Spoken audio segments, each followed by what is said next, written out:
हजरत उमर फारूक रदी अल्लाह अन्हु ने दुनिया को ऐसे सिस्टम दिए जो आज तक पूरी दुनिया में राइज हैं। सने हिजरी का इजरा किया, जेल का तसव्वुर दिया, मौजिनों की तनख्वाहें मुकर्रर की, मस्जिदों में रोशनी का बंदोबस्त कराया, पुलिस का महकमा बनवाया, एक मुकम्मल अदालती निजाम की बुनियाद रखी, आकाशी का निजाम कायम किया, फौजी छावनियां बनवाई और फौज का बाकायदा महकमा कायम किया। आपने दुनिया में पहली बार दूध पीते बच्चों, माजूरों, बेवाओं और बेआसराओं के वज़ाइफ मुकर्रर किए। आपने दुनिया में पहली बार हुक्मरानों, सरकारी ओहदेदारों और वालियों के असासे डिक्लेयर करने का तसव्वुर दिया। आपने बेइंसाफी करने वाले जजों को सजा देने का सिलसिला भी शुरू किया। आपने दुनिया में पहली बार हुक्मरान क्लास की अकाउंटेबिलिटी शुरू की। आप रातों को तिजारती काफिलों की निगरानी करते थे। आप फरमाया करते थे, जो हुक्मरान अदल करते हैं वो रातों को बेखौफ सोते हैं। आपका फरमान था कि कौम का सरदार कौम का सच्चा खादिम होता है। आपकी मोहर पर लिखा था, उमर नसीहत के लिए मौत ही काफी है। आपके दस्तरखान पर कभी 2 सालन नहीं रखे गए। आप जमीन पर सर के नीचे ईंट रखकर सो जाते थे। आप सफर के दौरान जहां नींद आ जाती थी, किसी दरख्त पर चादर तान कर साया करते और सो जाते और रात को नंगी जमीन पर दराज हो जाते। आपके कुर्ते पर 14 पैबंद थे और इन पैबंदों में एक सुर्ख चमड़े का पैबंद भी था। आप मोटा खुरदरा कपड़ा पहनते। आपको नर्म और बारीक कपड़े से नफरत थी।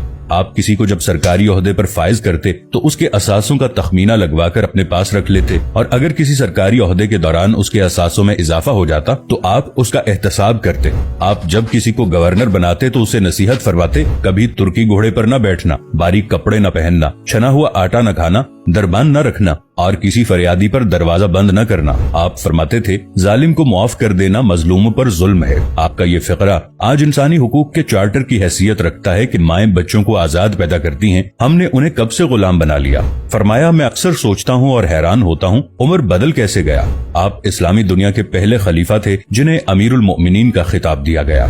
दुनिया के तमाम मजाहिब की कोई न कोई खुसूसियत है। इस्लाम की सबसे बड़ी खुसूसियत अदल है और हजरत उमर फारूक रदी अल्लाह अन्हु वो शख्सियत हैं जो इस खुसूसियत पर पूरा उतरते हैं। आपके अदल की वजह से अदल दुनिया में अदल फारूकी हो गया। आप शहादत के वक्त मकरूज थे, चुनाचे आपकी वसीयत के मुताबिक आपका वाहिद मकान बेचकर आपका कर्ज अदा कर दिया गया और आप दुनिया के वाहिद हुक्मरान थे जो फरमाया करते थे, मेरे दौर में अगर फुरात के किनारे कोई कुत्ता भी भूख से मर गया तो उसकी सजा उमर को भुगतना होगी।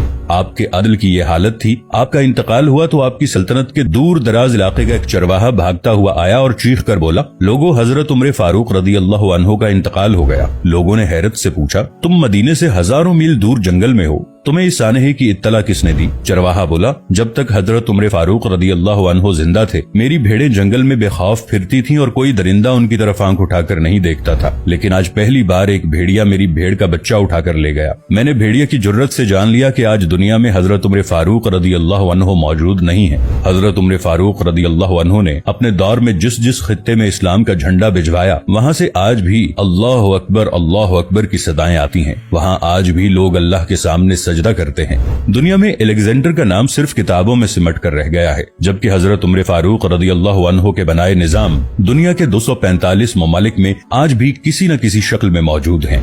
आज भी जब किसी डाक खाने से कोई खत निकलता है, पुलिस का कोई सिपाही वर्दी पहनता है, कोई फौजी जवान 6 माह बाद छुट्टी पर जाता है या फिर हुकूमत किसी बच्चे, माजूर, बेवा या बेआसरा शख्स को वजीफा देती है तो वो मुआशरा, वो सोसाइटी बेइख्तियार हजरत उमर फारूक रदी अल्लाह अन्हु को अजीम तस्लीम करती है। वो उन्हें तारीख का सबसे बड़ा सिकंदर मान लेती है, माँ सिवाय उन मुसलमानों के जो आज एहसास कमतरी के शदीद एहसास में कलिमा तक पढ़ने से पहले दाएं बाएं देखते हैं। लाहौर के मुसलमानों ने एक बार अंग्रेज सरकार को धमकी दी थी कि अगर हम घरों से निकल पड़े तो तुम्हें चंगेज खान याद आ जाएगा। इस पर जवाहरलाल नेहरू ने मुस्कुराकर कहा था, अफसोस आज चंगेज खान की धमकी देने वाले मुसलमान ये भूल गए उनकी तारीख में एक उमर फारूक भी था जिनके बारे में मुस्तशरिकीन भी एतराफ करते हैं कि इस्लाम में अगर एक उमर और होता तो आज दुनिया में सिर्फ इस्लाम ही दीन होता।